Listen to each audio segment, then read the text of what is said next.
رقیہ بیگم روتے اس کے قریب بیٹھ گئیں جبکہ خلیل انہیں ٹوٹے الفاظ میں رداد سنانے لگا۔ جب تم لوگ جانتے تھے کہ وہ راستہ ٹھیک نہیں تو کیوں ادھر سے گئے؟ رقیہ بیگم اب کے پھٹی۔ جاؤ مسجد سے مولانا صاحب کو بلاؤ، اس سے پہلے کہ میرے بچے کو کچھ ہو جائے۔ وہ عمران کا ہاتھ تھامے رونے لگی۔ خلیل جلدی سے اٹھا کے بھاگ کے مولانا صاحب کو لے آئے کہ عمران نے جھٹ سے آنکھیں کھول دیں، مگر وہ آنکھیں عمران کی نہیں تھیں۔ لال انگارہ آنکھیں جیسے دو کوئلے دہکا کے رکھ دیے گئے ہوں۔ کہاں جا رہے ہو؟ اس کی چنگاڑتی آواز پہ وہاں بیٹھے چاروں کا دل دہل گیا۔ آئندہ اگر کوئی عامل اس گھر میں آیا یا تم لوگ اس کے پاس گئے تو ہم اس لڑکے کا گلا دبا دیں گے، اس کو ایک لمحے کے لیے بھی سانس لینے نہیں دیں گے۔ وہ ساکت نظریں سامنے مرکوز کیے بھاری پراسرار آواز میں بولتا رہا۔ آپ کون ہیں اور میرے بیٹے کو کیوں جکڑ لیا ہے؟ مہربانی سے اسے چھوڑ دیں، آپ کو اللہ کا واسطہ۔ رقیہ بیگم روتے اس اندیکھی طاقت کے قدموں میں گری۔ نہیں، ہم اسے اب نہیں چھوڑیں گے۔ تم نہیں جانتی، ہم کھانا کھا رہے تھے، اس نے ہمارے کھانے پہ حاجت کر دی۔ اب اسے ہمارے قہر سے کوئی نہیں بچا سکتا، کوئی بھی نہیں۔ وہ اندیکھی طاقت سخت غصے کی حالت میں دکھائی دے رہی تھی۔ اب یہ ایسے ہی رہے گا، ایک زندہ لاش کی صورت میں۔ صوفے پہ مکہ مارتے عمران تیورا کے نیچے گرا، اس کے ناک اور منہ سے خون بہنے لگا۔ رقیہ بیگم اور خلیل کے ہاتھوں کے طوطے اڑ گئے، جبکہ مہوش اور بڑی بھابھی دہشت اور خوف سے آڑے ترچھے ہوتے وجود کو تڑپتے دیکھ رہی تھی۔ اندیکھی طاقت کی دھمکی سے سبھی گھر والے خوف زدہ ہو گئے تھے۔ عمران کو یوں ساکت پڑے دیکھ کر اس کا علاج نہ کرنا اس سے بھی بڑا ظلم تھا۔ علاج کے بغیر اس جن یا چڑیل سے جان چھوٹنے والی نہیں تھی۔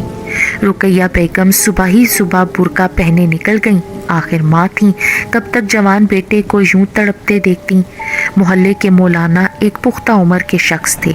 سر پہ سفید ٹوپی پہنے اپنی باریش داڑھی پہ ہاتھ پھیرتے انہوں نے رقیہ بیگم کی بات بڑے تحمل سے سنتے ہی کچھ پڑھنا شروع کیا۔